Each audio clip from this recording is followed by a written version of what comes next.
Welcome to the presentation of a case study on a Toronto family working with mortgage products from the Big Five banks, A lenders and B lenders at the same time.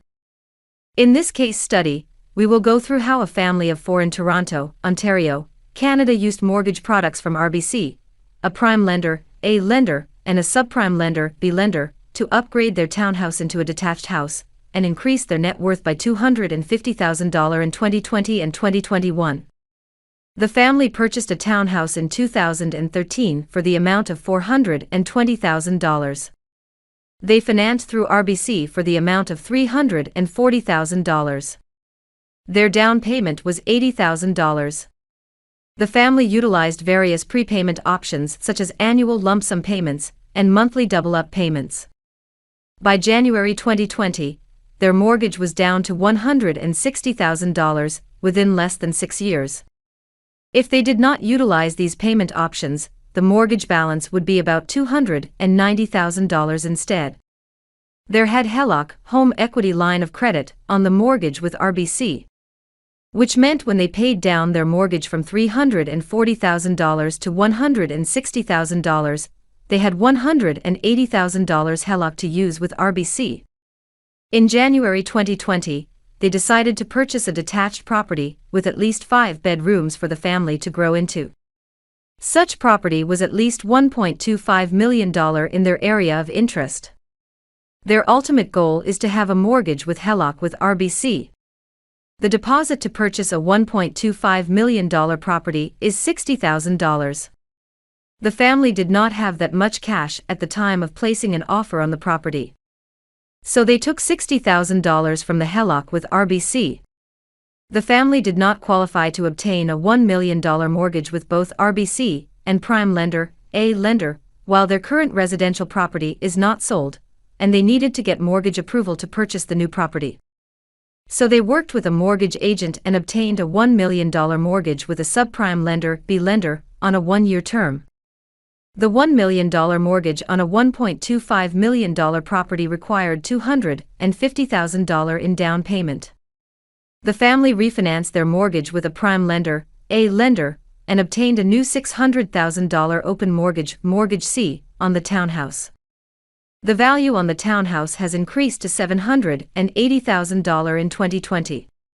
With the $600,000 mortgage, Mortgage C, the family closed the original mortgage on the townhouse, Mortgage A, that had $160,000 outstanding principal balance and $60,000 HELOC balance.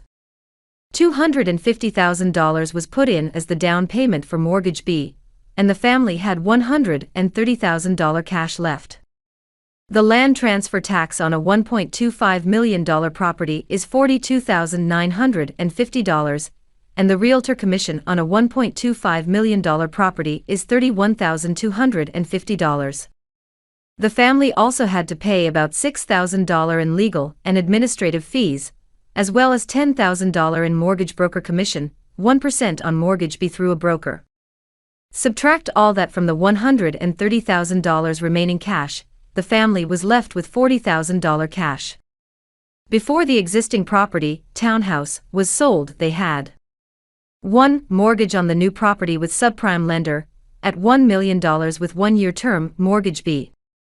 2. Mortgage on the existing property through refinancing with prime lender, at $600,000, Mortgage C.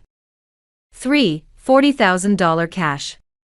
With the remaining $40,000 cash, the family spent $30,000 on renovating the new property.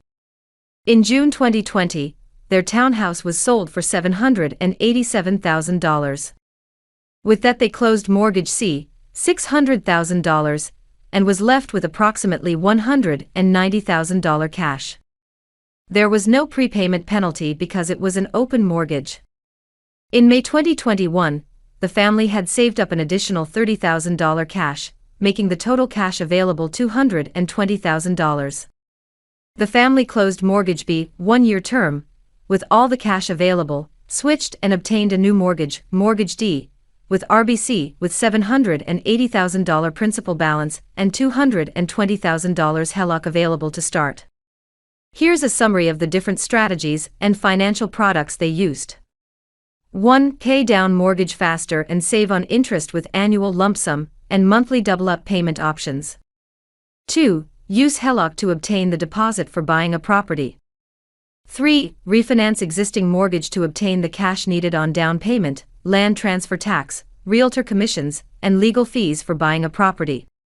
4. Utilize different mortgage products from different types of lenders at the same time.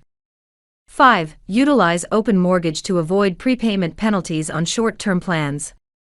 In January 2020, the family had $620,000 in the equity of their residential property, Townhouse, $780,000 in value with $160,000 outstanding mortgage balance. In May 2021, the family had $870,000 in the equity of their new residential property, Detached house, $1.65 million in value with $780,000 outstanding mortgage balance.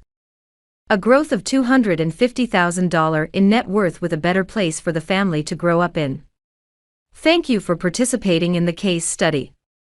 Please visit and bookmark our website at www.mortgageassessment.com for your current and future mortgage financing needs.